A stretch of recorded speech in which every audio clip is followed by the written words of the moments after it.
Bismillahirrahmanirrahim.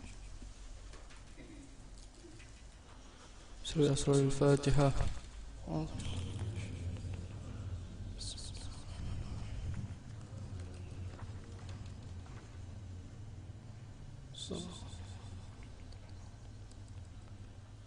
Assalamualaikum warahmatullahi wabarakatuh. Alhamdulillah Rabbil Alamin. Wa afdal salah wa atammu taslim ala sayyidina wa nabiyyina Muhammadin wa ala alihi at-tayyibin at-tahirin wa radiyallahu anil sahabati minal ansari wal muhajirin wa anna ma'ahum wa fihim birahmatika wa judika wa karamika ya akramal akramin thumma amma ba'd. فرب اشرح لي صدري ويسر لي أمري واحلل عقدة من لساني يفقهوا قولي. Jamaah yang dirahmati Allah Subhanahu wa taala, melanjutkan pembahasan kita di perjumpaan yang terakhir. Masih berada di awal-awal sunnah-sunnah salat, yaitu sunnah-sunnah yang dikerjakan sebelum salat ya. Masih masalah azan kemarin. Tuh. Sampai di mana? Masalah azan, salat ditinjau dari segi disunahkan azan atau tidaknya. Ada 4 kemarin sampai di situ. Nah, selanjutnya kita selesaikan azan. Ini sedikit membosankan memang, tapi tidak apa-apa ya, supaya kita faham semua. Nanti baru bab sunnah-sunnah di dalam salat. Syurutu sihhatil adhani wal iqamah. Syarat-syarat sahnya azan dan qamat. Syarat-syarat sahnya azan dan qamat. Yang pertama, al-muwalatu baina kalimatiha 'urfan. Tidak memutus di antara kalimat-kalimat azan ataupun qamat secara uruf, maksudnya bila mana orang mendengar, orang tidak mengira itu diputuskan. Jadi kalau dia berhenti tetapi orang masih menganggap berhentinya itu bukan yang memutuskan, itu tetap sah azan dan qamatnya. Contohnya bagaimana? Dia sedang azan atau qamat, di tengah-tengah kalimatnya berhenti lama, menghayal atau berbicara sama orang dulu. Hayya 'alas shalah, betul diam. Orang nunggu ini hayya 'alas shalah yang keduanya lama, ini kemana? Sampai orang menganggap kayaknya bukan azan itu tadi berarti. Itu maka nanti harus diulangi lagi azannya atau qamatnya. Ini syarat sah yang pertama, tidak boleh diputuskan. Lalu yang kedua daripada syarat sahnya azan dan qamat at-tartib, yaitu tertib. Tidak boleh diganti. Syahadat dulu baru Allahu Akbar, tidak boleh. Dan ini juga saya rasa semuanya benar. Yang ketiga, dukhulul waqti, masuknya waktu. Syarat sahnya azan harus sudah yakin masuk waktu salat. Tidak sah seseorang azan sebelum masuk waktu salat. Ya, misalnya waktu salat masuk jam 12 tepat. Jam 12 kurang 5 dia mau azan supaya cepat-cepat aja nih salatnya. Tidak boleh. Belum masuk waktu tidak boleh azan, tidak sah azannya, tidak sah. Kesunahan azan itu kalau sudah masuk waktu. Jadi salatnya sudah masuk dulu waktunya baru azan. Jelas ya? Jadi bukan sebelum masuk waktu atau dicepatkan walaupun sebentar cepatnya. Harus yakin dulu masuk waktu. Illa fi salatin wahidatin fayasihul adhanu laha qabla dukhulil waqti. Kecuali ada satu salat yang sah azannya sebelum masuk waktu. Satu waktu salat azan sebelum masuk waktunya sah. Salat apa itu? Satu salat yang sebelum masuk waktu azannya sah. Waktunya belum masuk tapi azannya sah. Kalau dikumandangkan, salat apa itu? Salat subuh. Wa huwa al-adzanul awwalu li salati subhi, tetapi ini azan yang pertama, karena azan di dalam salat subuh itu ada 2. Azan yang pertama dikumandangkan sebelum masuk waktu subuh. Azan yang ini saja yang boleh dikumandangkan sebelum waktu subuh. Ya. Jadi sebenarnya azan subuh itu 2 kali sunnahnya. Ya. Masih sering kita temui masjid-masjid yang mengumandangkan azan 2 kali. Nggak tahu kalau di sekitaran di daerah kota biasanya jarang. Tapi kok di perkampungan itu banyak masjid azannya 2 kali kalau subuh. Ya. Masih mengamalkan sunnah itu sebenarnya. Azan yang pertama itu tengah malam. Itu azan yang pertama tengah. Kapan boleh masuk waktu azan? Min muntasifil lail, dari waktu tengah malam. Ya, cara hitung tengah malam sudah saya kasih tahu bagaimana. Dilihat dari waktu maghrib sampai subuh, tarik garis tengahnya dari situ waktunya. Dari waktu tengah malam itu sudah sunnah mengumandangkan azan yang pertama. Wal afdal ma'a dukhuli waqti sahur, tapi lebih afdal azan yang pertama subuh itu waktu-waktu orang sahur. Kalau sekarang kita kira-kira jam 3, setengah 4 itu azan yang pertama sholat subuh. Ya, ada yang pernah dengar azan subuh jam 3? Ya, itu azan subuh yang pertama. Bukan aliran sesat itu ya. Itu sunnah itu. Buat membangunkan orang yang mau sahur, membangunkan orang yang mau tahajud, membangunkan orang untuk siap-siap bangun sholat subuh. Dan itu sunnah. Tentu ya, kesunnahan ini juga diberitahukan kepada orang sekitar yang tinggal di masjid tersebut. Jangan tiba-tiba azan jam 3 malam orang-orang di sekitar nggak paham. Nanti dikira ini udah masuk subuh apa alirannya lain, kok subuhnya jam 3. Padahal itu bukan azan untuk sholat subuh, tetapi itu azan subuh yang pertama kali sebelum masuk waktu subuh. Ya, sehingga tidak mengganggu atau meresahkan orang yang tinggal di sekitaran tersebut. Diinformasikan kalau mau mengamalkan. Kalaupun tidak masalah. Nanti azan subuh yang kedua yang diamalkan. Azan subuh yang kedua kapan waktunya? Ya setelah masuk subuh. Kalau sudah masuk waktunya baru azan yang kedua. Kalau azan yang pertama boleh dikumandangkan sebelum masuk waktu subuh. Jelas ya kira-kira? Nah. Wa ammal adzanul awwalu li salatil jumu'ati fa fihi khilafun. Adapun azan yang pertama di dalam salat Jumat, azan yang pertama di dalam salat Jumat ada perbedaan pendapat ulama.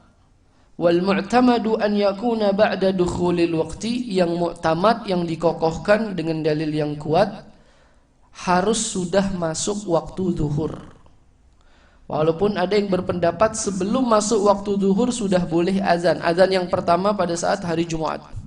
Tetapi yang mu'tamad yang lebih tepat dan lebih kokoh dengan dasar yang lebih kuat harus sudah masuk waktu zuhur. Jadi kalau mau azan yang pertama pada saat kita sholat Jumat, yakinkan dulu masuk Jumatnya waktu zuhur. Sudah masuk zuhur baru kumandangkan azan. Kalau azan yang kedua sudah jelas-jelas pasti di dalam waktu zuhur ketika khatib ingin naik kepada mimbar. Tapi azan yang pertama setelah masuk waktu zuhur, bukan jam sebelumnya. Ya, tujuannya bukan untuk memanggil orang ke masjid, tetapi memang sudah masuk waktu zuhur. Ini masalah azan pada hari Jumat. Jadi itu tadi syarat yang keberapa tadi? Yang ketiga ya. Harus masuk waktu. Yang keempat, kaunuhuma min wahidin, syarat sahnya azan dan qamat harus dari satu orang. Yang azannya harus satu orang. Maka kalau lebih dari satu orang yang azan ataupun qamat, tidak sah azan dan qamatnya. Faham? Yang dimaksudkan wajib atau harus dari satu orang di sini, dari awal azan sampai akhir. Kalau dari awal sampai akhir dikerjakan lebih dari satu orang tidak sah. Contohnya begini, saya sampai hayya ala sholah, nanti mas sampai lanjutin dari hayya ala sholah sampai la ilaha illallah gitu. Allahu akbar, syukur la ilaha illallah, terus hayya ala sholah, udah habis gantian yang sampingnya hayya alal falah misalnya. Ini tidak sah. Tapi kalau dua orang baca bareng dari awal sampai akhir, dua-duanya bacanya bareng dari awal sampai akhir, itu sah. Jadi yang dimaksud harus dari satu orang, maksudnya satu orang dari awal sampai akhir. Kalau orang dua yang azan tapi sama-sama dari awal sampai akhir, sah. Kan ada kita lihat orang yang azan dua orang, yang anak kecil kembar, sah apa enggak itu? Sah. Kenapa? Karena itu dua-duanya dari awal sampai akhir membacanya. Yang dimaksudkan tidak sah kalau setengah baca, setengah dilanjutkan orang lain, itu yang tidak sah. Jelas ya? An yakuna bil arabiyyati, yang kelima harus menggunakan bahasa Arab. Tidak boleh terjemahkan Allah Maha Besar, Allah Maha Besar dan seterusnya, tidak bisa. Yang keenam, al-jahru bihima idza kana li jama'atin. Dikencangkan suaranya bila mana dikumandangkan untuk berjamaah. Itu keenam syarat sahnya azan dan qamat. Syurutul muazzin. Sekarang syarat-syaratnya menjadi muazzin. Syarat menjadi muazzin, orang yang azan, tukang azan. Yang pertama, al-islamu, harus beragama Islam. Fala yasihhu min kafirin aw murtad, tidak sah daripada orang yang tidak beragama Islam atau yang telah keluar daripada agama Islam, murtad. Misalnya contoh, saya pengen dong azan, pengen belajar, suara saya kan enak. Boleh enggak? Boleh, tetapi tidak sah azannya. Karena syarat sahnya muazzin adalah orang yang beragama Islam. Orang yang beragama Islam. Itu yang pertama. Yang kedua, at-tamyiz. Harus orang yang berakal normal. Fala yasihhu mimman la tamyiza lahu, maka tidak sah azan orang yang belum normal akalnya atau belum sempurna. Kasabi, seperti anak-anak kecil yang belum memiliki kedewasaan. Belum sempurna akalnya anak-anak kecil itu tidak sah azannya. Wal majnun, dan juga orang gila, kalau dia azannya tidak sah. Was sakran, atau orang yang mabuk, karena orang yang sedang gila ataupun mabuk dalam keadaan akalnya tidak normal. Anak-anak bukannya normal, anak-anak yang normal kalau masih kecil itu belum tamyiz namanya, belum bisa membedakan hal yang benar dan salah, maka dianggap belum bisa berpikir normal, azannya juga tidak. Khusus untuk anak-anak, kalau ada yang memerintahkan dan yang memerintahkan orang yang sudah baligh, sah azannya. Jadi kalau ada anak-anak jangan langsung dipukul rata. Iya, kalau anak kecil belum tamyiz tidak sah. Kalau dia diperintahkan oleh orang yang sudah baligh, azannya sah untuk anak-anak ini khusus. Jadi misalnya kita punya anak cucu atau apa masih kecil, di musolah rumah kita atau di masjid, kita suruh, nah azan. Itu azannya sah. Kenapa? Karena dia azan bukan karena gerakan diri sendiri, tapi ada yang memerintahkan, dan yang memerintahkan orang yang sudah baligh, khusus anak-anak. Jadi jangan disalahkan kalau ada anak kecil azan. Ya, justru kita dukung, kita doakan supaya dia cinta dengan agama. Ya, kecuali tidak ada urusan apa-apa, tiba-tiba dia masuk ke masjid azan, ini nggak sah azannya, karena tidak ada yang menyuruh atau membimbingnya. Jelas ya kira-kira? Itu yang kedua. Yang ketiga, az-zukurah. Syarat sahnya azan harus berkelamin laki-laki. Syarat sahnya azan harus berkelamin laki-laki. Fala yasihhu min unsa, tidak sah azan dari perempuan. Bi khilafil iqamah, berbeda dengan qamat.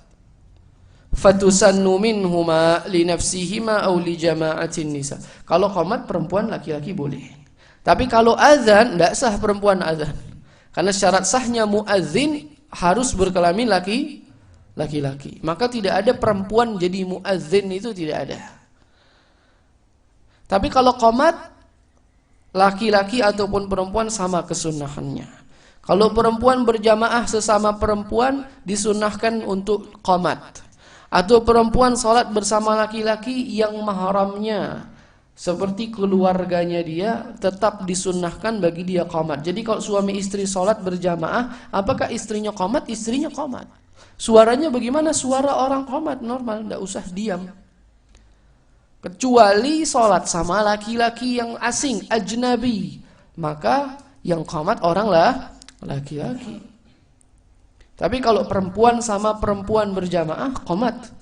Perempuan sama suaminya, qamat, sama anak lakinya, sama saudara lakinya, sama orang tua laki, dan seterusnya daripada orang yang di sekitaran dia bukan yang asing, maka tetap disunnahkan bagi seorang perempuan untuk qamat. Jadi kalau kita sholat jamaah sama istri di rumah, kita suruh dia qamat, ya, enggak apa-apa. Aqimus shalah, jangan langsung sholat, suruh dia qamat. Siapa yang qamat? Istri kita yang qamat. Ya, kalau kita jadi imam, atau kalau misalnya anak kita laki-laki jadi imam, istri kita jadi makmum, maka kita suruh dia juga untuk qamat. Anak kita jadi imamnya laki-laki, atau kita punya saudara perempuan berjamaah dengannya, si adik kita perempuan atau kakak kita perempuan disunahkan untuk qamat, dan begitu seterusnya. Jelas ya kira-kira. Tapi kalau azan nggak ada ya, jangan suruh anak perempuan azan, ikut lomba azan, karena nggak ada perempuan azan, laki-laki. Yang terakhir syarat sahnya menjadi muadzin an yakuna arifan bidukhulil waqti. Harus orang yang mengerti masuknya waktu salat. Ya, kalau sekarang insyaallah semua mengerti karena sudah jelas menentukan waktu salat. Itu keempat syarat sah menjadi muadzin. Keempat syarat sah menjadi muadzin. Sunanul adzan, sunnah-sunnahnya adzan sekarang. Sunnah-sunnahnya adzan. Di antara sunnah-sunnahnya azan adalah at-tartil. Azannya dengan tartil. Apa yang dimaksud tartil di dalam azan? Apa yang dimaksud tartil di dalam azan? Ayyata'anna. Tartil yang dimaksud di dalam azan adalah bi an yajma'a baina kulli takbiratin fi nafasin wahid wal baqi kullu kalimatin fi nafasin wahid.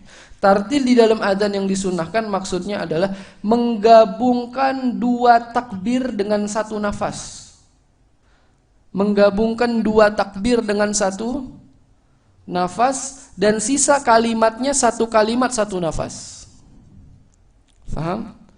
Kan ada takbir di dalam adzan itu.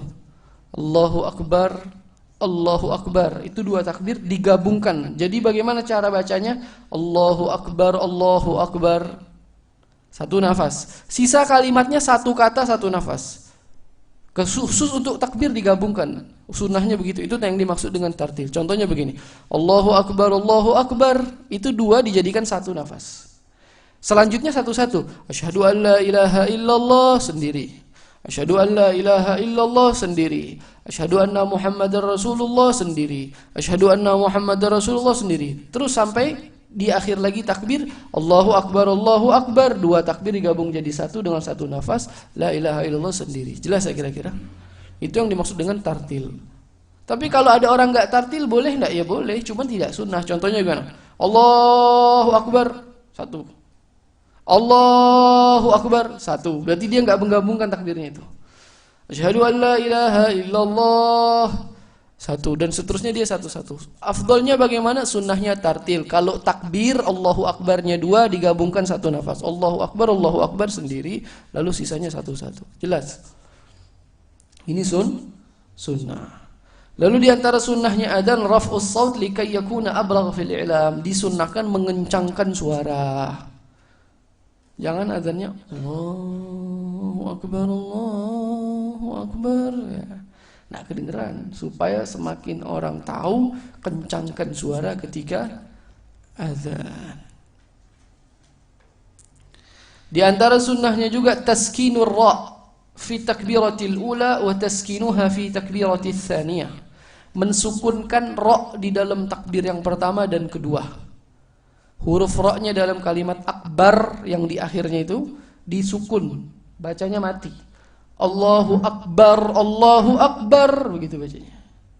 Walaupun nanti boleh juga dengan bacaan yang lain, tapi afdalnya disukun.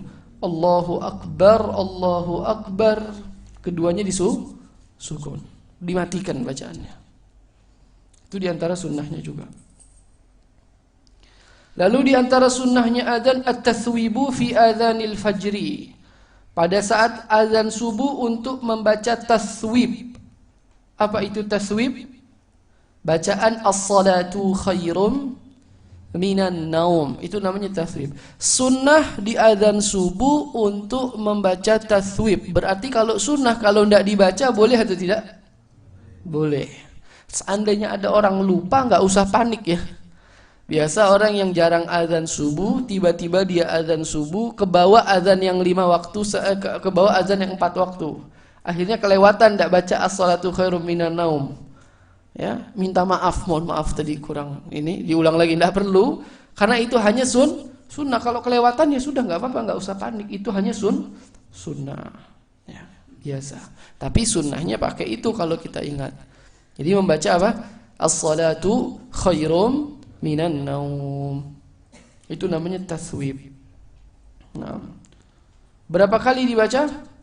2 kali setelah membaca hayya 'alal falah. Hayya 'alal falah, hayya 'alal falah, baru as-salatu khairum minan naum, as-salatu khairum minan naum. Itu di antara sunnah. Lalu juga di antara sunnah at-tarji', mentarji' daripada azan. Apa itu tarji'? Tarji' adalah membaca 2 kalimat syahadat secara sir, pelan-pelan, sebelum membaca secara jahar. Sebelum membaca secara jahar. Maksudnya apa? Sunnah ini ya, tidak wajib. Contohnya begini. Allahu akbar, Allahu akbar, Allahu akbar, Allahu akbar. Asyhadu an la ilaha illallah, asyhadu an la ilaha illallah, asyhadu anna Muhammadar Rasulullah, asyhadu anna Muhammadar Rasulullah. Asyhadu an la ilaha illallah, itu namanya tarji'. Jadi sebelum dibaca jahar dibaca sir dulu. Dan sunnah ini jarang yang mengerjakan. Ya kalau kita mau mengerjakan tidak mesti ditaruh di mikrofon supaya tidak menimbulkan fitnah bagi orang yang belum mengerti. Kalau kita mau mengamalkan, jadi kita Allahu akbar, Allahu akbar, Allahu akbar, Allahu akbar.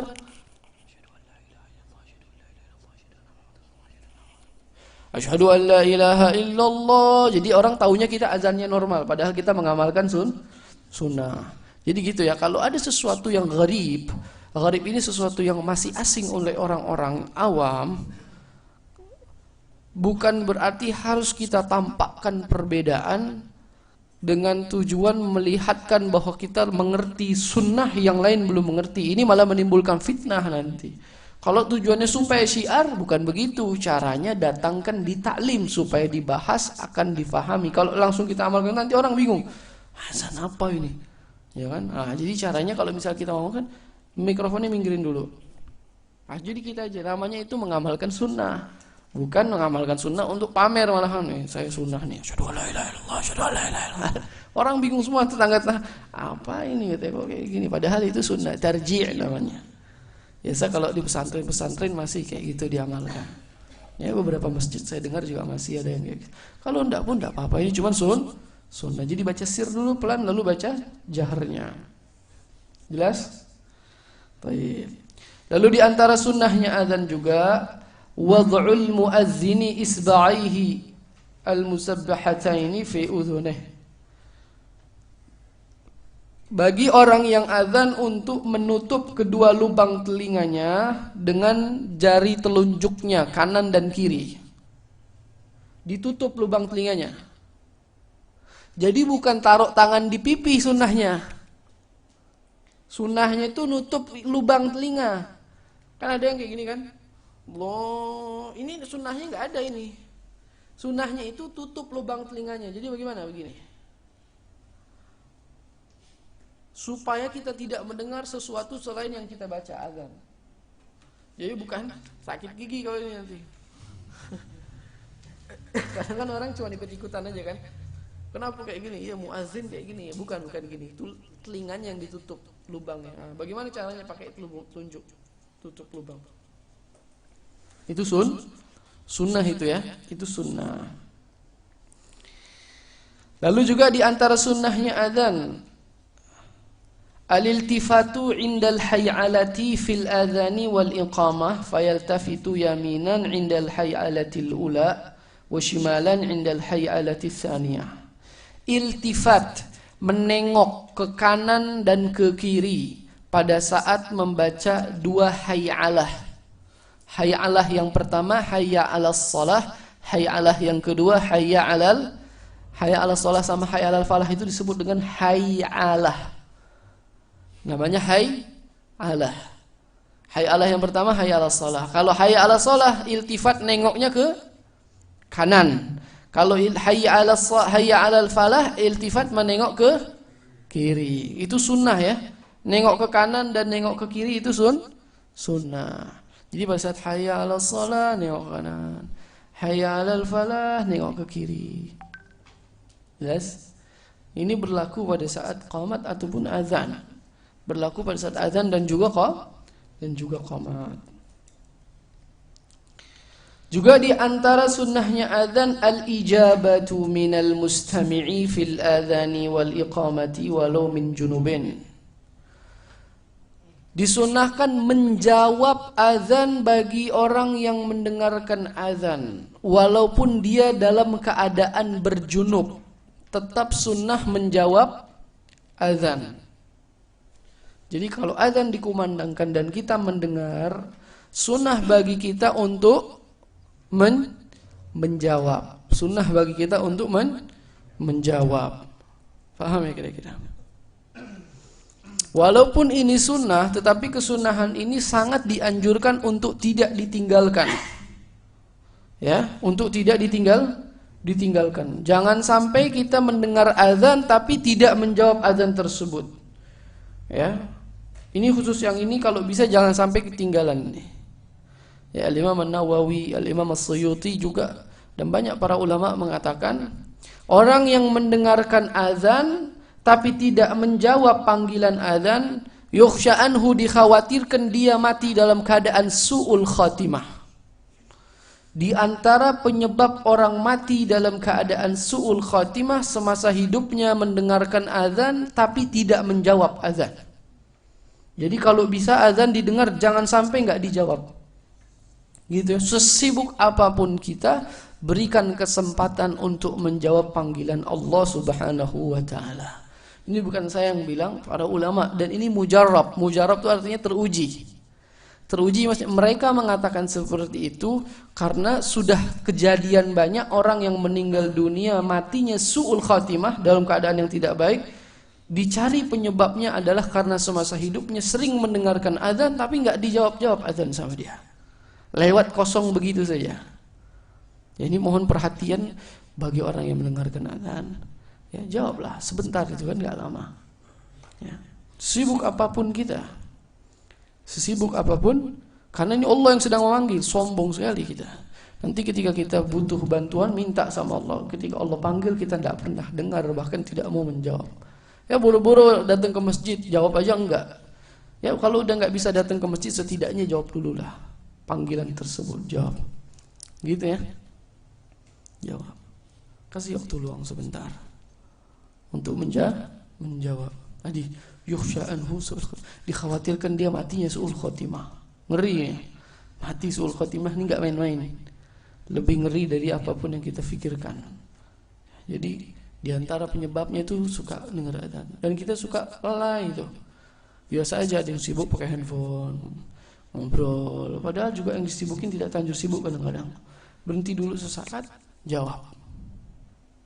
Bahkan kata ulama, sekalipun kita lagi belajar, sekalipun sedang belajar, berhenti dulu.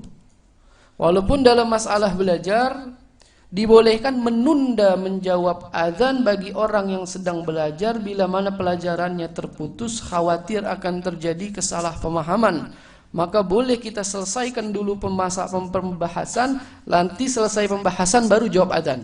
Tapi afdolnya, lebih afdol tetap kalau azan berhenti dulu, jawab azan baru lanjutkan. Kecuali darurat, sedang jelasin masalah fikih, takut salah paham kalau diputus, azan berkumandang, teruskan penjelasan, selesai penjelasan itu baru kita jawab azan. Azannya sudah habis baru kita jawab. Bagaimana cara jawabnya? Sama, jawab saja. Allahu Akbar, Allahu Akbar, Allahu Akbar, Allahu Akbar, asyhadu an la ilaha illallah, asyhadu an la ilaha illallah, dan seterusnya. Jelas ya kira-kira? Jadi bagi yang mendengarkan azan jangan sampai enggak menjawab azan. Hati-hati. Su'ul khatimah, bukan saya yang bilang, dan ini mujarrab. sudah teruji. Nah, panggilan yang lain aja kita jawab, panggilan Allah tidak jawab, bahaya. Dan menjawab ini juga bukan hanya berlaku bagi adzan, qamat juga disunnahkan untuk dijawab. Jelas. Jadi selama ini orang qamat kita diam itu sebenarnya sunnahnya menjawab juga qamat.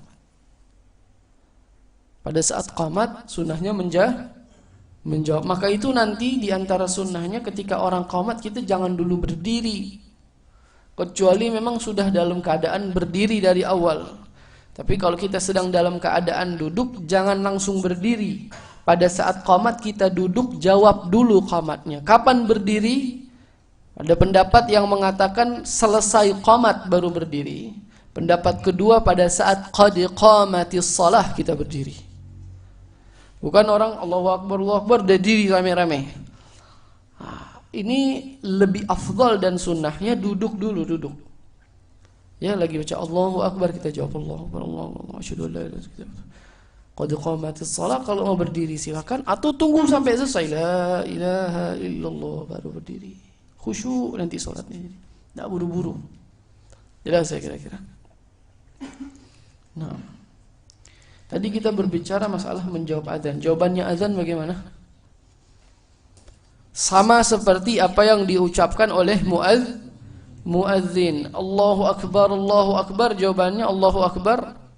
Allahu Akbar. Asyhadu an la ilaha illallah, jawabannya asyhadu an la ilaha illallah.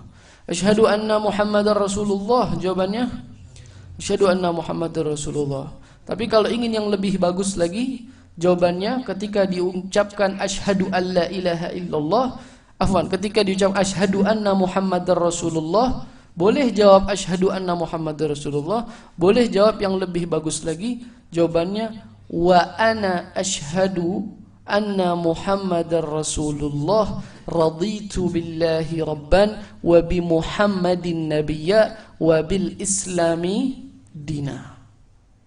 Di dalam riwayat Al-Imam Muslim dengan sanad yang sahih, man ata bihadza, Rasulullah katakan siapa orang mendengarkan asyhadu anna Muhammadar Rasulullah lalu dia menjawab dengan jawaban yang tadi itu, wa ana asyhadu anna Muhammadar Rasulullah, raditu billahi rabban wa bi Muhammadin nabiyya wa bil islami dina, ghufira dzambu, Allah hapuskan dosanya pada saat dia menjawab itu.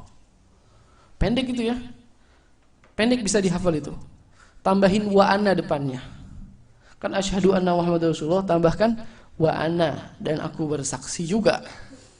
Wa ana asyhadu anna Muhammadar Rasulullah. Itu depannya tambahkan wa ana, belakangnya tambahkan raditu billahi rabban wa bi Muhammadin nabiyya wa bil islami. Kan hafal itu. Cuman biasanya kalau yang dibaca raditu billahi rabban wa bil islami dina wa bi Muhammadin, dibalik raditu billahi rabban wa bi Muhammadin nabiyya wa bil islami dina. Hafal atau enggak itu kira-kira? Coba saya baca sama-sama diikuti ya. Wa ana asyhadu anna Muhammadar Rasulullah, raditu billahi rabba wa bi Muhammadin nabiyya wa bil islami dina. Udah hafal? Belum? Nanti dihafal ya insyaallah ya. Yang kayak gini tuh kelihatannya sepele, jamaah yang dirahmati Allah. Tapi ini tuh ya Allah, kalau orang yang mengerti dia nggak akan mau meninggalkan. Ya, berapa banyak hal yang terlihat sepele padahal kalau diamalkan itu nanti menimbun pahala yang banyak. Apalagi Rasulullah janjikan, ini hadisnya sahih riwayat Imam Muslim. Siapa orang menjawab dengan jawaban itu, Allah hapuskan dosa-dosanya. Dia hapuskan dosa-dosanya.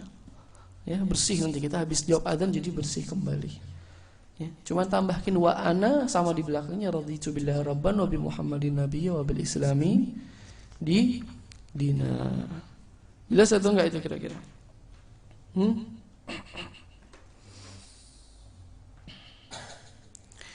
Juga di antara hal-hal yang mustahab ketika mendengarkan azan, terutama pada saat bacaan asyhadu anna Muhammadar Rasulullah, ini boleh bagi yang mau mengamalkan. Bagi yang tidak mau juga tidak masalah, cukup dengan jawaban tadi sudah mendapatkan pahala sunnah. Untuk membaca atau menyambut, ya kita menyambut selamat datang kepada qurrat ain, kepada kesenangan kekasihku Nabi Muhammad sallallahu alaihi wasallam. Marhaban bihabibi wa biqurrat aini Muhammad sallallahu alaihi wasallam. Sambil menyilangkan kedua ibu jarinya. Ini sunnah sebagaimana dijelaskan oleh Al-Imam As-Suyuti. Boleh ya, ini yang bagi mau mengamalkan saja. Disilangkan atau sebenarnya tidak mesti disilangkan. Boleh pakai ujung-ujung jari, ibu jari, atau pakai ini apa namanya nih? Apa namanya? Sendi apa ini namanya nih? Pokoknya kelihatan ini ya. Boleh pakai ujung jari, ibu jari, ujung. Boleh pakai ini. Dimasukkan ke dalam, bahasa Indonesia apa ini? Apa? Lak-lakan. Ya pokoknya. Bukan tenggorokan dalam mati nanti, jangan. Ini nih yang di atas langit-langit mulut. Taruh di situ, lalu diusapkan kepada sekitaran matanya. Diusapkan kepada sekitaran matanya. Atau boleh juga sekedar dikecup saja. Kalau kita pakai yang ini, sekedar kecup aja. Ya, kayak ada kasih ludah sedikit, jangan diludahin, jangan. Apalagi habis makan jengkol, ya. Cukup aja sedikit. Cukup sedikit, lalu digosokkan kepada matanya. Gosok. Paham? Ya.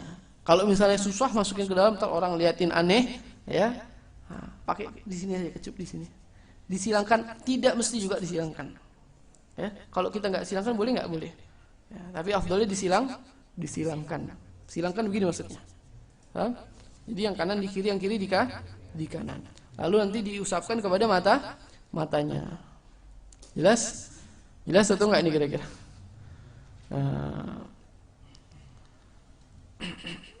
Sambil mengucapkan marhaban bi dzikrillah, ya. Atau kalau tidak bisa pakai bahasa Arabnya boleh ucapkan dalam hati saja. Ya, selamat datang daripada zikrullah, kekasih kesukaan Nabi Muhammad itu di antara hal yang paling disenangi ketika azan. Jelas? Wadzalika lil ahadits allati awradaha as-Suyuti fi kitabih Tanqihul Qaul. Itu diriwayatkan oleh Al-Imam As-Suyuti.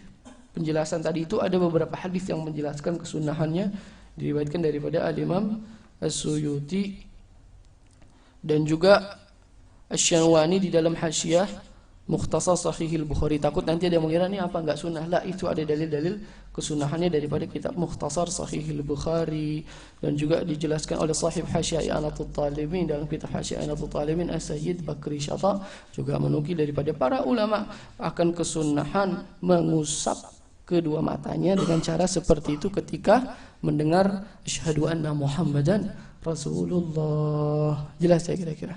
Dikatakan siapa orang yang melakukan itu, insya Allah dijauhi daripada penyakit mata. Sakit mata, insya Allah seumur hidup tidak kena penyakit sakit mata. Sembuh insya Allah. Yang katarak, yang apa, ya, dikatakan seperti itu. Dan juga penyakit mata ini ada banyak ya. Di antara penyakit mata itu ada ainul lamah. Cuman di Indonesia ini asing. Ainul lamah di Timur Tengah orang tahu ainul lamah itu mata panas kalau kata orang. Ya, maka itu kalau kita dilihat sesuatu yang baik tidak boleh dipuji orang itu, jawab masya Allah. Kalau mata panas tuh kalau melihat dia memuji, yang dipuji itu rusak nanti. Maka nggak boleh memuji, tidak boleh ada yang dipuji selain Allah. Ya. Orang Arab ini matanya panas-panas. Di Indonesia alhamdulillah jarang. Udah dipuji-puji tetap aja alhamdulillah. Ya, tapi kalau bisa tetap sunnahnya kita ketika memuji ucapkan masya Allah. Di Timur Tengah orang tidak berani muji. Kalau kita dipuji marah orang Arab itu. Coba sekali-sekali puji dia. Pasti bilang qul masya Allah, bilang masya Allah. Atau setiap memuji sesuatu, mengungkapkan kebaikan, pasti dia bilang masya Allah. Kenapa? Tadi kalau nggak dibilang masya Allah, biasanya kena ainun lama. Ainun lama tuh kalau orang kita bilang mata panas, dan itu ada hadisnya. Makanya anak bayi kalau baru lahir, di antara doa yang disunahkan dibaca au'idzuhu, aku meminta dilindungkan kepada Allah untuknya apa? Min ainil lama, daripada mata panas. Kadang-kadang anak kecil baru lahir, wah cantiknya, ya kan, putihnya, lucunya, gemes, akhirnya jadi wah Tiba-tiba kok merubah ya. Tapi di Indonesia alhamdulillah mata-matanya pada halus-halus. Orang Arab matanya panas-panas. Sampai ada di satu negeri di kota Yaman itu di rumah-rumahnya orang di pintu-pintunya, di mobil-mobilnya ada stiker Masya Allah tabarakallah. Saking ngeri kalau orang puji dikit, ntar ada aja kecelakaan, mobilnya hancur. Ya, nggak boleh puji. Kenapa? Karena yang berhak dipuji hanya Allah. Kalau melihat sesuatu yang baik kita bilang Masya Allah tabarakallah, subhanallah. Atau membaca salawat Allahumma salli ala Muhammad. Kalau melihat anak kecil lucu Allahumma salli ala Muhammad wa ali Muhammad. Masya Allah. Jangan wah lucu banget ini apa? Jangan, itu kesian nanti anak itu jadinya. Berat nanti dia jadinya. Jelas saya kira-kira. Ini asing memang di sini, tapi saya kasih tahu dan itu ada hadisnya. Jelas? Mata panas itu ada, saya nggak ngerti bahasa Indonesia apa nih. Itu non medis sebab.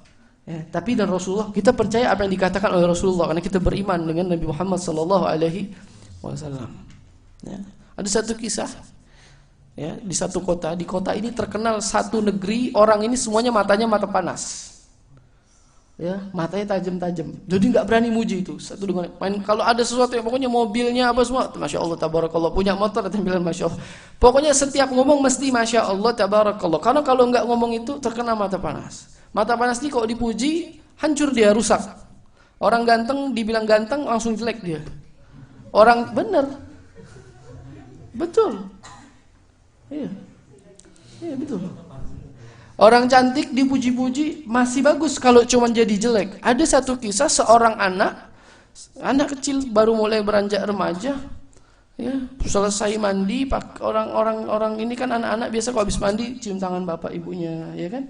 Habis mandi apa rapi disisir keluar kamar, cium tangan sama bapaknya ceplosan muji. Cantiknya ya Amar, ya wahai bulan purnama. Ya Jamil, wahai yang cantik. Oh dipuji habis. Habis dipuji itu anak jatuh, pingsan, mati, meninggal dunia. Ya,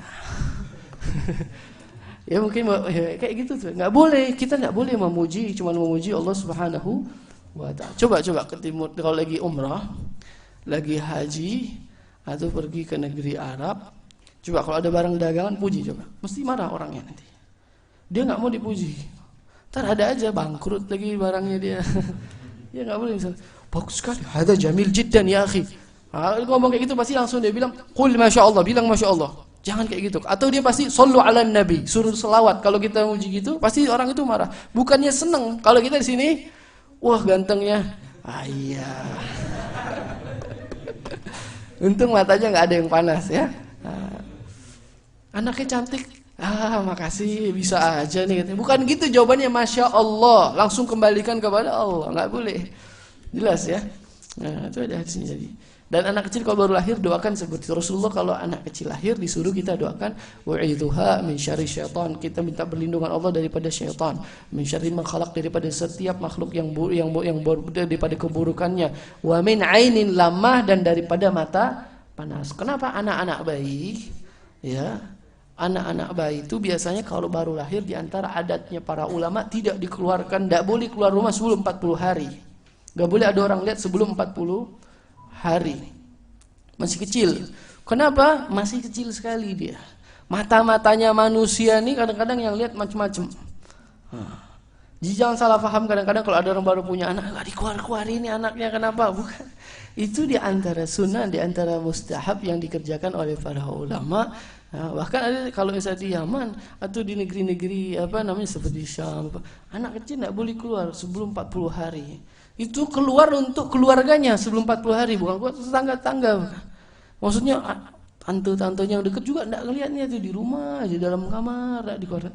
Bukan dianggap sombong atau bukan. Kenapa? Kesian ini anak kecil masih kecil. Kenapa? Tadi menjaga daripada ainun lama, daripada matanya. Bukan mata hasud, beda mata hasud ya. Kalau mata hasud orang iri, itu ada lagi dalilnya. Wa min syarri hasidin idza hasad. Lain lagi orang benci. Orang ini kok untung terus, saya enggak untung. Itu lain lagi itu. Itu kita disuruh berlindung oleh Allah, banyak-banyak baca qul a'udzu birabbil falaq. Ya, kalau malam hari mau tidur baca qul. Kalau kita punya bisnis naik, ya kan, kita nggak tahu orang yang melihat kita ini bagaimana, maka kita minta berlindung daripada Allah daripada mata orang yang hasud. Kita punya pekerjaan tiba-tiba jadi bagus. Jangan, kita minta berlindung kepada Allah. Dan jangan dipuji. Kalau dipuji langsung katakan Masya Allah, yang bagus cuman Allah. Jelas ya kira-kira. Punya anak bayi juga gitu, pegang kepalanya, bacakan sholawat, u'izuha, ya aku minta Allah berlindung kepada, diperlindungkan oleh Allah Subhanahu wa taala min syarri syaitan, daripada keburukan syaitan. Karena syaitan suka sama anak bayi itu, dia masuk, kita minta diperlindungkan. Wa min ainil lamah, dan daripada mata panas. Orang datang muji, gemes sekali, gemes, Masya Allah, ya kan? Waduh lucu banget ya, hidungnya mancung, pesek ntar itu. Iya betul. Matanya bulat, sipit ntar. Rambutnya keriting jadi lurus. Rambutnya lurus banget ya, jadi keriting ntar. Maksudnya apa? Tidak ada yang bagus. Yang bagus itu cuman Allah. Kebagusan kita ini cuman kebagusan yang nempel aja, bukan kebagusan yang hakiki. Kita ini semua sama. Semua ini kita sama, gak ada yang berbeda. Yang bagus sama yang gak bagus tuh gak ada. Semuanya punya Allah, gak ada yang punya. Maka itu gak boleh memuji seakan-akan ada kebaikan pada manusia, itu gak ada. Gitu ya. Makanya diantara akhlak-akhlak orang yang baik itu, ketika melihat yang baik, subhanallah, memuji, Masya Allah. Jangan, waduh, sekarang udah sukses ya Anda. Jangan deh. Akhirnya yang tadinya sudah sukses bangkrut besok pagi dia. Jangan ya. Masya Allah, diberkahi, mudah-mudahan. Biasakan ngomong Masya Allah. Setiap memulai kata-kata yang baik, biasakan dengan Masya Allah. Anak kita pintar, gurunya bilang, anak bapak wah hebat dia. Masya Allah, doakan supaya terus baik seperti itu. Jelas ya kira-kira, dan seterusnya. Jangan pernah memuji siapapun, dan jangan pernah suka dipuji. Orang yang suka dipuji itu berarti dia belum mengenal dirinya siapa. Kalau kita dipuji bilang Masya Allah, saya memang gak ada apa-apa, semua manusia sama, semua kebaikan milik Allah. Tadi kembali kepada pembahasannya, jadi keluar itu tadi. Ya nggak apa-apa ya. Jadi biasakan Masya Allah. Mulai nanti kalau ada yang muji lupa Masya Allah, bisikin ini Masya Allah. Nggak apa-apa. Tegur orang yang memuji itu, bilang qul Masya Allah ya akhi. Supaya dia biasa nanti. Kalau dia muji kita, handphonenya cakep banget nih baru, Masya Allah. Bilang Masya Allah supaya Masya Allah. Gitu ya. Atau salawat, Allahumma salli ala Muhammad wa ali Muhammad. Minimal seperti itu. Itu untuk menjauhkan daripada mata panas. Jelas? Begitu. Kalau punya nikmat Allah berikan, ya, kalau punya nikmat Allah berikan, sering-sering bilang Masya Allah. Karena kita tidak tahu, ada orang yang kesian, kita merasa diri kita senang, orang di samping kita sedang susah melihat kita. Walaupun dia nggak iri, tapi dia melihat dengan ngenes. Enaknya kok dia seperti itu. Itu nanti bisa mata panas nanti. Walaupun dia nggak niat jahat, kita bilang Masya Allah. Makanya sunnah bagi sedekah sama sahabat, sama teman kalau ada kelebihan, sehingga dia tidak merasa berbeda. Oh, nikmat memang dari Allah dibagi sama-sama. Ya, wa mimma razaqnahum yunfiqun, dan mereka orang yang bertakwa, diantara sifatnya Allah berikan rezeki bukan punya mereka. Allah bahkan kalimat wa mimma razaqnahum, dan daripada rezeki yang kami berikan mereka bagi-bagikan kepada.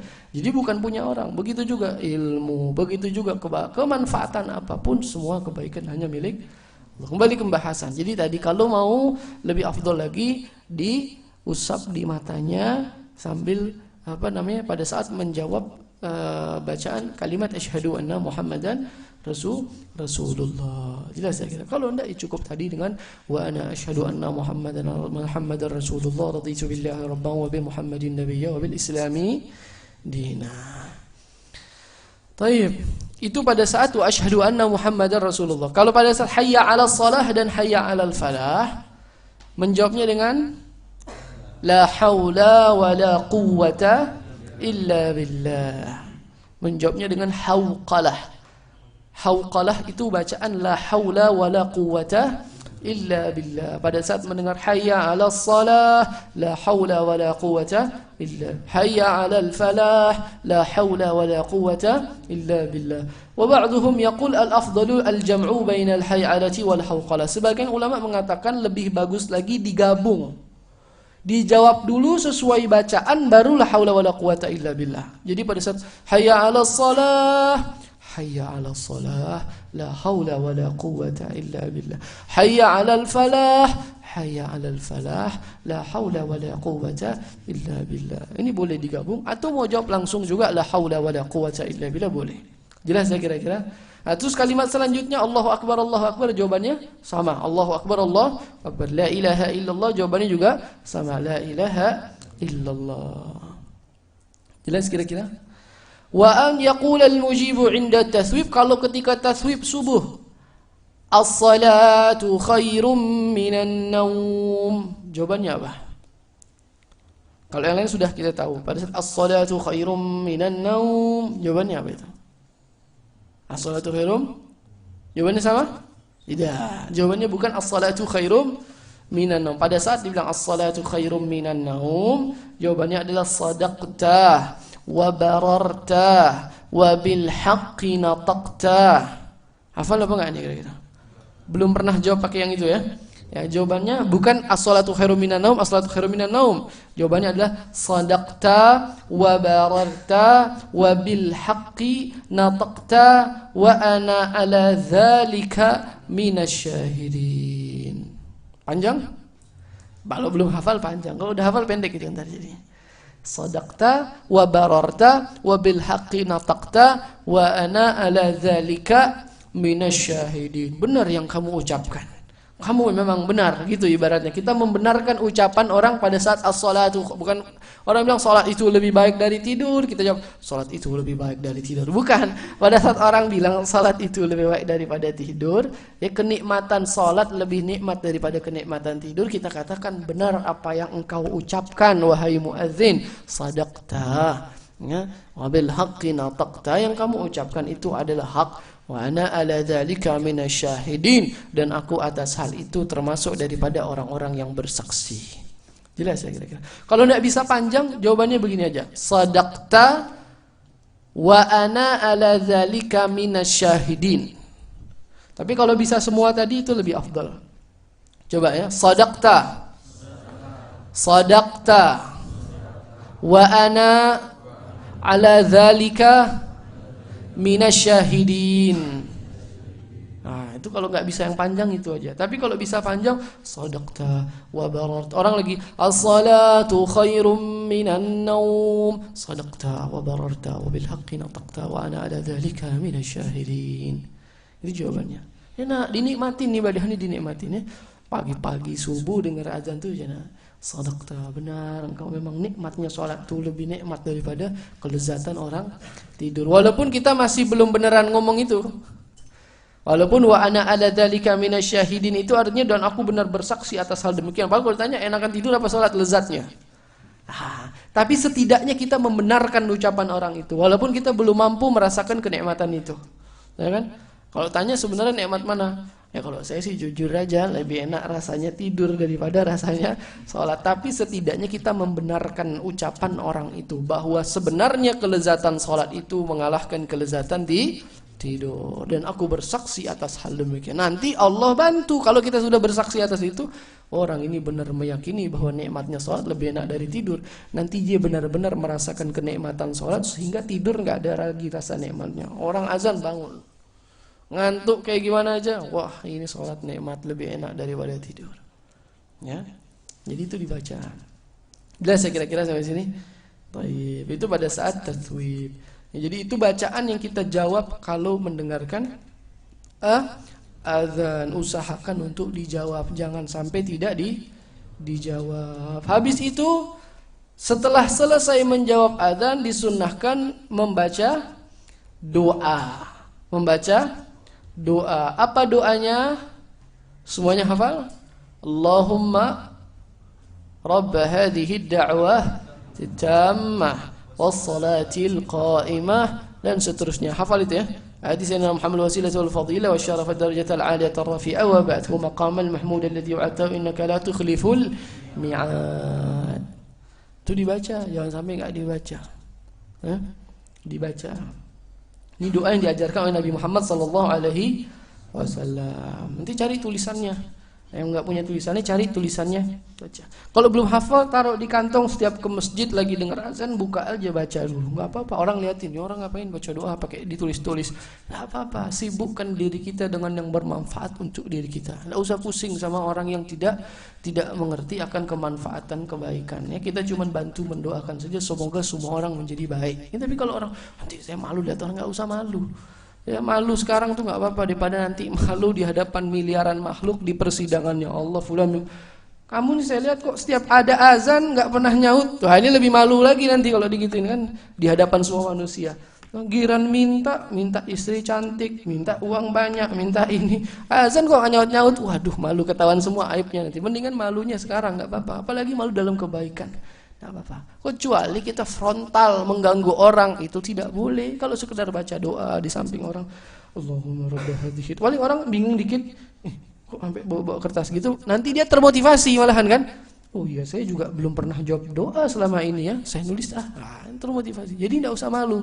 Usaha kita itu sangat dihargai oleh Allah Subhanahu wa taala. Nanti akan Allah berikan futu. Allah buka yang rezekinya masih sempit jadi terbuka. Belum punya jodoh dapat jodoh, belum dapat anak Allah kasih anak. Semua kebaikan dengan sebab apa? Ada usaha menghargai ajaran Islam. Dari situ Allah akan futu.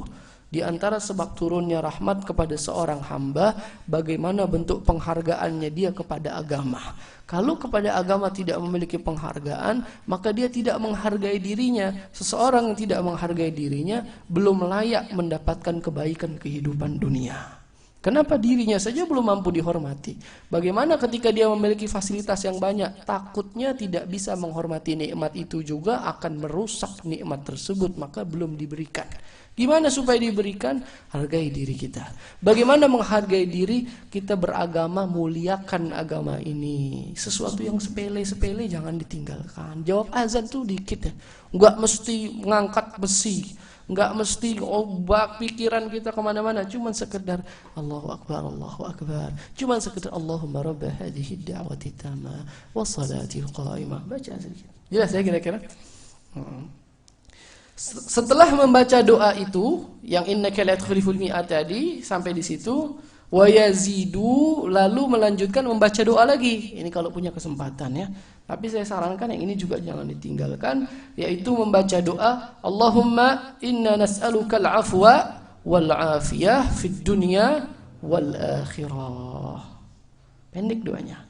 Allahumma inna nas'aluka al-'afwa wal 'afiyah fid dunya wal akhirah. Rasulullah katakan fa idza sa'alta, kalau kamu memohon kepada Allah, fas'alil 'afwa wal 'afiyah, mintalah afunya Allah, maaf dari Allah, wal 'afiyah, dan keselamatan daripada Allah Subhanahu wa taala. Al-'afu artinya maaf. Orang kalau sudah mendapatkan maaf dari Allah, tidak lagi peduli sebanyak apapun dosanya dia. Yang punya semuanya sudah maafin gimana? Saya ini pendosa, dosa saya 2 kali gunung. Tapi kalau Allah udah maafin, ya nggak peduli lagi. Kita kalau ada orang melakukan perbuatan jahat kepada kita, terus kita maafkan, kejahatannya itu masih ada atau sudah nggak ada? Sudah nggak ada, dimaafkan sudah. Apalagi Allah yang Maha Pemaaf. Maka minta al-afu, ya Allah maafin saya. Kalau kita dapat maafnya Allah, kata ulama, maka selamatlah dia di akhiratnya, aman. Karena akhirat ini kan ditimbang nanti semua kita punya dosa. Kalau udah dapat maafnya Allah, aman sudah. Sudah Allah maafin, peduli makhluk yang ada di dunia. Tuhan saya yang menciptakan saya telah memaafkan saya. Al-alukal afwa, minta maaf sama Allah. Wal afiyah, lalu minta afiyah. Ya, al-afiyah adalah as-salamah fi kullil umur, keselamatan di dalam setiap aspek kehidupan. Afiyah itu bahasa Arab singkat tapi artinya selamat. Apa artinya selamat? Kalau bahasa Jawa selamat, artinya selamat dalam bahasa Jawa apa? Arti lebih dalamnya, bukan selamat, arti lebih dalamnya apa? Enggak, betul-betul. Itu diambil dari kata salamah. Salamah daripada makna afiyah. Apa artinya selamat? Selamat itu artinya apa? Selamat itu bahasa Arab artinya adalah aman, nyaman, tenang di dalam segala urusan. Bukan cuman urusan kantong, bukan cuman urusan hati, bukan cuman urusan, semua urusan kalau sudah dapat selamat, salam namanya. Makanya assalamu alaikum. Nanti yang cewek abis ini nyari suami nama selamat. Supaya iya salam, selamat itu artinya bagus. Dalam bahasa Arab salamah katanya dari salam. Kalau orang Arab namanya abdus salam. Di bahasa Indonesia kan selamat. Hambanya Allah yang selalu dalam keadaan aman, tenang dan nyaman. Ya, faham enggak? Iya, selamat dari bahasa Arab. Dari kata-kata salam. Salamah artinya keselamatan. Minta sama Allah keselamatan, afiah. Ya, makanya orang dulu kasih nama anak itu sebenarnya bagus-bagus, diganti sekarang. Ya kan? Ya. Orang punya nama Selamat itu lebih bagus daripada bapak saya namanya Selamat. Anaknya namanya siapa? Oh, nama anaknya adalah Alvero, ya, apa misalnya. Padahal itu lebih bagus yang itu. Itu nama artinya doa. Orang dulu tuh kasih nama doa. Orang sekarang banyak pinter, tapi keblinger. Orang dulu nggak banyak tahu apa-apa, cuma orang tuanya bilang, nak kamu biar selamat ya nak, biar selamat. Jadi hambanya Allah yang selalu selamat. Abdus salam, kalau orang Abdus salam, orang yang orang Arab bilang Abdus salam, dalam bahasa Indonesia selamat. Paham ya kita? Nah, jadi ini masalah bahasa ini difahami semuanya sama aja, semuanya sama. Budi artinya apa budi? Budi apa artinya? Itu bahasa Arabnya apa budi? Budi dalam bahasa Arab adib itu artinya bagus. Ya, makanya dalam contoh-contoh buku bahasa Indonesia dulu, ini buku Budi. Ya kan, Budi pergi ke sekolah. Itu bahasa Arabnya adib, orang yang berakhlak mulia. Ya, jadi nama-nama bagus itu ya. Nah, jadi nggak usah kita cari nama-nama lagi yang nggak tahu dari mana asal usulnya, ya kan. Saya mah namanya sekarang udah modern. Ya kan, depannya sih ada Muhammadnya, alhamdulillah bagus sekali. Belakangnya ya kan Muhammad John Wick. Wah. Ya kurang pas lah atau apa ya. Jadi nama yang bagus. Lebih mending Muhammad Selamat, lebih mending Muhammad Budi, lebih mending itu bagus itu artinya. Paham ya kira-kira? Kalau orang tergantung daerah masing-masing. Yang orang Sunda namanya dengan orang Sunda, orang Jawa namanya orang Jawa. Selama memiliki dasar yang baik itu artinya baik. Kembali kepada pembahasan selamat. Saya minta waktu sedikit lagi boleh ya? Selamat, afiah. Ada namanya Selamat di sini. Masya Allah. Iya, bagus nama Selamat itu. Masya Allah. Allahumma sallimna wal muslimin. Iya, Masya Allah. Ya. Kembali kepada pembahasan itu. Afiah, selamat, salam. Afiah, minta kepada Allah. Allah nas'alukal afu. Tadi setelah kita minta ampunan daripada Allah, maaf daripada Allah, urusan akhirat aman sudah. Sekarang urusan dunia. Al-afiyah, keselamatan di dalam setiap aspek kehidupan. Urusan kantong afiah. Itu afiah udah nggak perlu dijabarin lagi. Kalau kita kan doa kepanjangan, udah gitu nggak berakhlak lagi. Habis berbuat dosa, belum tobat, belum apa. Ya Allah, saya lagi butuh uang segini ya Allah. Doa itu berakhlak. Yang kita minta, pada saat kita minta al-afiyah itu artinya keselamatan yang bukan dari kacamata kita. Karena keselamatan yang dari kacamata kita ini belum tentu hakikatnya selamat untuk kita. Paham atau enggak nih kira-kira? Selamat yang versi Allah itu keselamatan yang hakiki.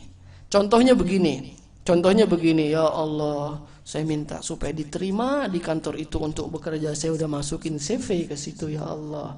Ya, ini kalau versi kita, doa kita ini. Enggak Allah terima doanya misalnya. Berarti kita selamat atau enggak selamat itu? Afiah atau enggak afiah? Kalau menurut kacamata kita, enggak dikabulin nih. Saya enggak afiah dalam hal ini. Lah, mungkin kalau kita diterima, harusnya kita bisa kerja cuman sampai sore, maghrib bisa bersama keluarga di rumah. Karena diterima di situ jadi nggak bisa. Berarti nggak selamat urusan keluarganya gara-gara diterima di situ. Allah tidak kabulkan doanya, diterima di kerjaan yang lain. Tapi kalau pakai kacamata kita, nggak selamat nih saya di dalam hal ini. Makanya mintanya tuh nggak usah neko-neko. Orang yang beriman itu Rasulullah sudah ajari. Allah nas'alukal afiyah. Ya Allah, berikan aku keselamatan di dalam setiap urusanku. Yang keselamatan itu engkau yang lebih tahu terhadap diriku lebih dari diriku sendiri. Jadi kita serahkan, itu tawakal namanya. Ya. Jangan ya Allah, kalau dia jodohku dekatkan, kalau dia bukan jodohku jadikan dia jodohku. Bukan begitu caranya doa, bukan. Ya, itu maksa namanya. Ya. Kalau nggak dijadikan jodoh, kenapa memangnya? Hancur hati ini. Saya tanya, kemarin sebelum kita suka sama sesuatu, hal itu biasa atau luar biasa? Biasa ya. Ketika kita suka menjadi, siapa yang membuat kita menjadi suka? Allah. Kalau kita meyakini kalau enggak dia, wah saya enggak bakal hidup lagi, berarti itu seakan-akan kita tidak mengimani ke segala sesuatunya ketentuan dari Allah. Harusnya kita biasa saja, enggak usah putus. Orang Islam tuh enggak bisa putus asa. Kenapa? Wah ini udah Romeo Juliet apa semua. Ya Allah, engkau yang memberikan rasa itu kemarin. Bisa enggak kalau entar sore tiba-tiba Allah jadikan biasa lagi ketika saya melihat dia?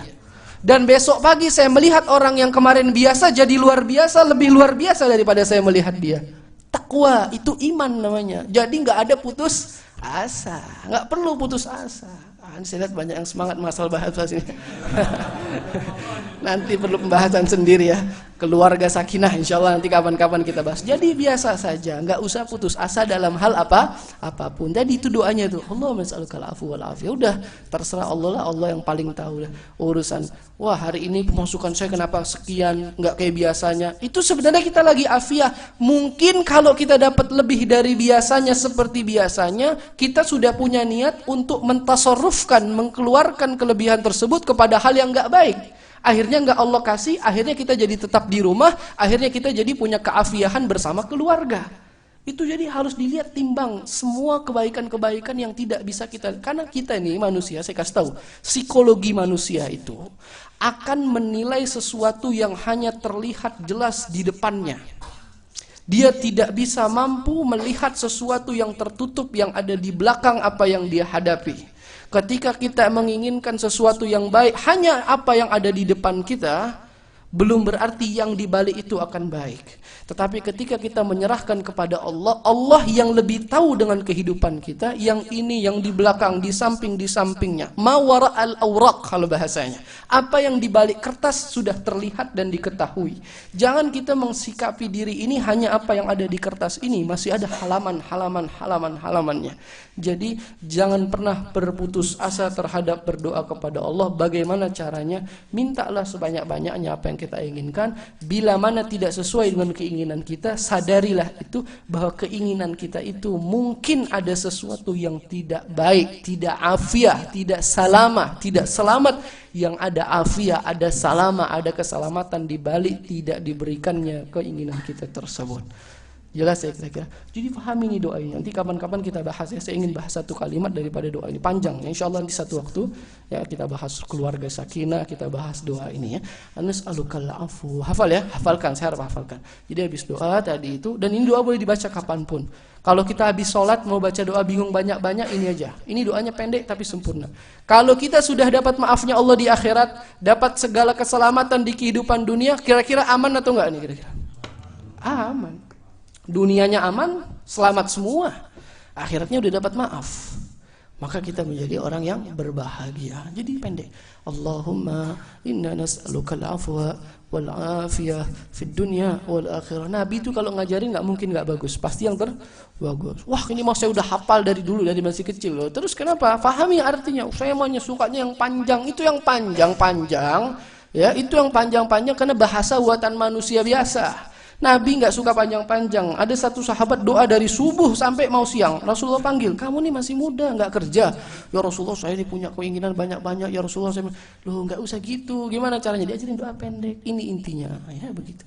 Kalau kita kepanjangan, ya Allah motor ini belum lunas. Ya Allah, ya kan? Ada lagi yang ya Allah ini pengen itu, ya Allah pengen ini, ya Allah pengen itu, ya Allah, ya Allah, ya Allah. Langsung aja. Nas'alukal afu. Maafin ya Allah banyak salah saya. Wal afiyah, semua kebaikan yang engkau lebih tahu terhadap diri saya kebanding diri saya terhadap diri saya sendiri. Selesai. Ikhtiar. Pulang nanti semua keselamatan Allah kasih, yang kita tahu, yang kita belum tahu, yang akan kita tahu, yang tidak kita pikirkan, yang tidak terus, dan semua. Paham ya kira-kira? Nah, ini pembahasannya bukan di fikih ya sebenarnya, tasawuf, tapi kita cuma sedikit hanya sekedar menyinggung untuk tidak melalaikan doa-doa tersebut. Insyaallah sampai di sini dulu mungkin perjumpaan hari ini ya. Perjumpaan akan datang masih kita lanjutkan sunnah-sunnah setelah azan, di antaranya nanti doa juga ya. Rabbighfirli wa liwalidayya ya. Baca, atau ini saya lanjutkan di sini saja terakhir. Baca setelah itu Rabbighfirli wali daya. Ya Allah, ampunin dosa saya dan juga dosa kedua orang tua. Atau boleh dibaca rabbighfirli waliwalidiyya. Waliwalidayya bapak ibu, waliwalidiyya bapak, bapaknya bapak, bapaknya bapak, bapaknya bapak, terus ibu, ibunya ibu, ibunya ibu, ibunya ibu, terus itu waliwalidiyya. Kalau waliwalidayya bapak sama ibu, tapi sama saja kalau kita niatkan ke atas juga waliwalidayya sama saja. Rabbighfirli waliwalidayya, Allah hapusin dosa saya, dosa orang tua saya juga ya Allah. Tuh. Kalau kita tidak bisa memberikan manfaat setiap harinya kepada orang tua kita, setidaknya ambil bagian berikan manfaat di dalam setiap habis azan baca doa ini. Ya. Saya tanya, adakah kita memberikan kemanfaatan 24 jam untuk membalas orang tua kita? Enggak ya? Ingat juga kadang-kadang jarang. Ya, yang masih hidup ataupun yang sudah meninggal, ingatnya juga jarang. Kalau tidak bisa memberikan manfaat banyak, setidaknya ambillah bagian di dalam setiap habis azan, berikan kebaikan itu kepada orang tua. Jangan sudah nggak bisa ngasih apa-apa, sudah menyusahkan juga, sudah nggak memberikan kebaikan, nggak juga didoakan, jangan. Ya, syukur. Udah nggak ada orang tua, beramal bisa sampai ke orang tua. Rasulullah katakan anak soleh yang mendoakan orang tuanya. Waladun salih yad'ulah, dengan apa tadi? Minimal ini. Kalau udah dibiasakan, insya Allah kebiasaan. Jadi setiap habis azan, setidaknya dia selalu mendoakan orang tuanya. Insya Allah kita akan lanjutkan, perjumpaan akan datang. Masih masalah azan dan sekitarannya. Mohon maaf, ini masalah azan belum selesai. Ya, harusnya kita mau selesaikan hari ini supaya perjumpaan datang masuk kepada fikih sunnah-sunnah dalam sholat. Tapi nggak apa-apa ya, agak sedikit membosankan. Memang karena nggak semuanya muadzin, tapi hal-hal yang sepele ini untuk tidak ditinggalkan. Sebelum saya tutup, ada yang mau ditanya? Nggak ada? Cukup, insyaallah sampai di sini. Kurang lebihnya mohon maaf. Ya. Subhanakallahumma wa bihamdika asyhadu an la ilaha illa anta astaghfiruka wa atubu ilaik. Wa sallallahu wasallam wa baraka ala nabiyyina Muhammadin wa ala alihi wa sahbihi wa sallam. Alhamdulillahi rabbil alamin. Hadanallahu iyyakum ajma'in. Assalamualaikum warahmatullahi wabarakatuh.